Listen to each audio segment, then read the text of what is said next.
আসসালামু আলাইকুম। আজকে আলোচনা করব চিকেন পক্স কি, চিকেন পক্সের লক্ষণ কি, চিকেন পক্সের চিকিৎসা কি বা প্রতিরোধের ব্যবস্থা কি। চিকেন পক্স হলো একটি বায়ুবাহিত রোগ, সাধারণত বাতাসের মাধ্যমে ছড়িয়ে থাকে। চিকেন পক্সের ভাইরাস হলো ভ্যারিসেলা জোস্টার ভাইরাস। এই ভাইরাস দ্বারা মানুষ আক্রান্ত হলে মানুষের হাসি কাশির মাধ্যমে আরেক মানুষ আক্রান্ত হতে পারে। চিকেন পক্সের ভাইরাসে আক্রান্ত হবার 10 থেকে 21 দিনের ভিতরে রোগের লক্ষণ প্রকাশ পায়। প্রথমত রোগীর শরীরে ভ্যাসিকুলার ইরাপশন দেখা দেয়। রোগীর শরীরের মুখে, পিঠে, বুকে, হাতে, পায়ে ফুসকুড়ির মতো লাল লাল গোটা দানা দেখা দেয়।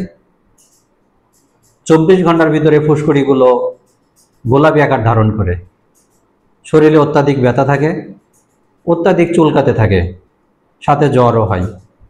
চিকেন পক্সের চিকিৎসা হলো, চিকেন পক্স দেখা দিলে রোগীকে আইসোলেশনে থাকতে হবে এবং ডাক্তারের পরামর্শ অনুযায়ী বাসায় বসে মেডিসিনপত্র নিতে হবে।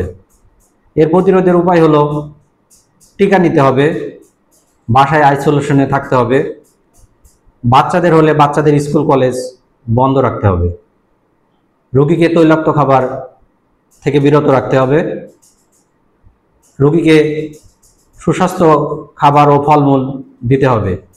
5 থেকে 14 দিনের ভিতরে ভ্যাসিকুলার ইরাপশনগুলো সম্পূর্ণ মুক্ত হলে রোগীকে তার স্বাভাবিক জীবনযাপনে ফিরে যেতে হবে। চিকেন পক্স মানুষের জীবনে একবারই হয়ে থাকে।